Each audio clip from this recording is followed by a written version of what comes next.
Hello, my name is Barry. I live in China.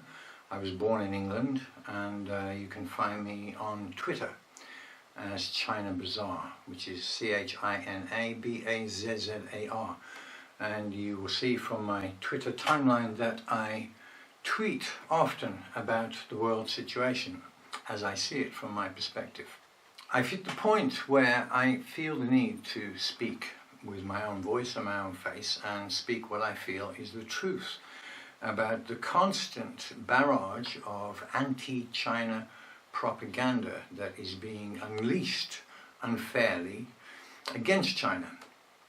And I think it's time that I said something, and I feel I have to get this off my chest. So what we're going to talk about is essentially propaganda, which can be good and can be bad. Propaganda was kind of renamed by a man named Edward Bernays as PR, public relations. I worked for a newspaper in England, in Britain, Britain's largest daily circulation newspaper for 6 years, so I do have some knowledge of how the media works. I've worked in movies, I've worked in film, I've worked in music, and I've been a teacher, and I still am a teacher. But what I want to talk to you today about is the anti-China barrage that is going on and propaganda. And we used to call it spin. Spin is a term that's not very much used these days, but what it used to mean, and what it still does mean, is when a media organ, such as a newspaper or a news channel, take a story or take a piece of information and spin it. That is to say, they give it another meaning, or they give it a meaning that they wish you to perceive.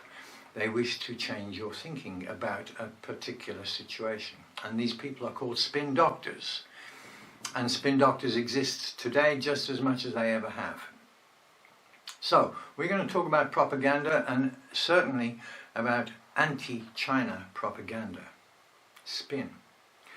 Now, the Western media, the MSM as they're known, are owned by just a handful of people. A handful of corporations own all of the Western media. Now, this doesn't give much hope for having a very broad perspective on things, because the media being owned are just saying what they are told to say. The journalists that used to be in my day don't exist anymore. There are very few left. John Pilger is one. Noam Chomsky is a great writer. Andrei Vitchek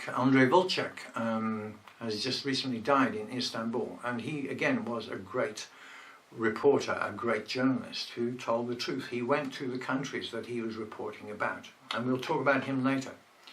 But right now let's talk about propaganda and spin and anti-China propaganda and where the media gets its stories from. There are two main sources of information that they get these stories from. And we're going to talk about Xinjiang in China and the Uyghur population, or at least some of the Uyghur population. Now, the media gets the media's main source of information is a man named Adrian Zenz. Adrian Zenz, whatever you want to call him. He's German, and he's also a religious zealot. That is to say, he has very profound and extreme religious views. And the Western media, particularly the BBC, The Guardian, the New York Times, the Washington Post, The Economist, they all use this man's, I'm going to put this in inverted commas, work.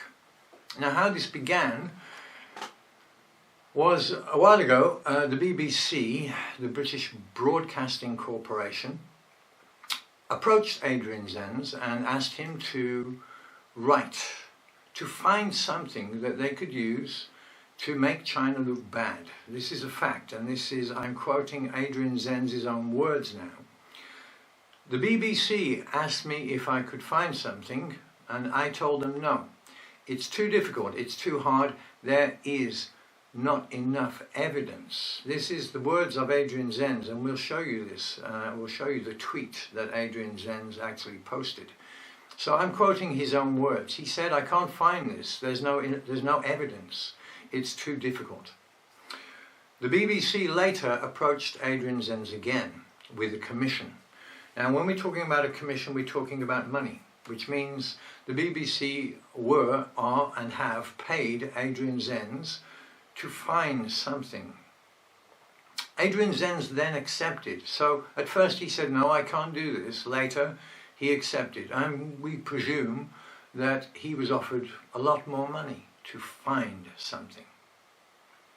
So he went away and he found some stuff which he has concocted and made it sound very much like there are terrible things happening in Xinjiang to Uyghur people.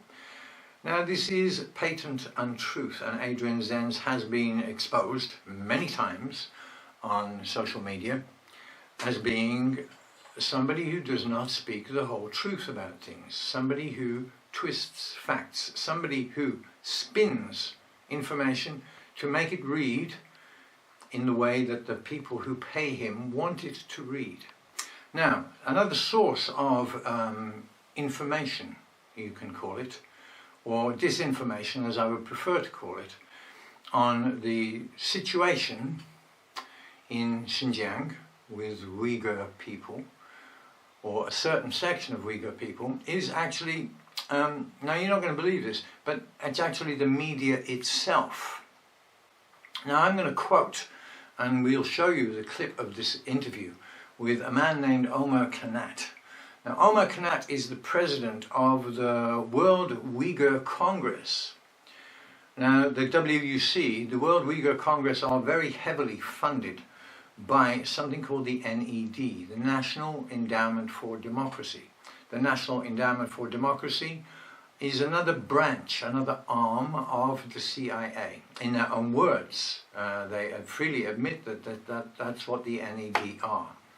They do the work that the CIA used to do completely, but they are just an extension of the CIA, which is to say, they disrupt and they create insurrection and they create chaos in countries that are not entirely bent to the will of the United States administration.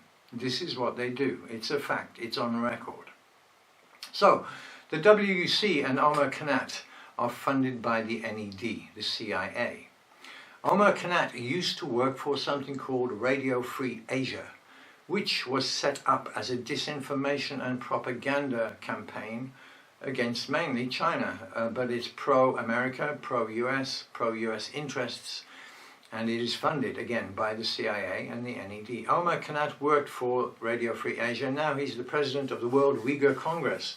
Now, an investigative journalist who works for Grey Zone, whose name is Max Blumenthal, actually interviewed Omar Kanat and asked him about this figure of 1 million people, because this is the figure that gets repeated through the media. 1 million people in concentration camps. 1 million people, up to 1 million people, over 1 million people, 3 million people. The figures change because none of them are true. And when Max Blumenthal asked Omar Kanat where this figure of 1 million people came from, Omar Kanat, president of the World Uyghur Congress, said, we don't know exactly, but from the media. This was the words of Omar Kanat that said, he said, the figure of 1 million comes from the media.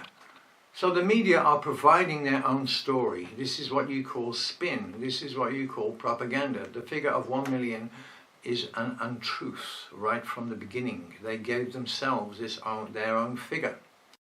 I met Omar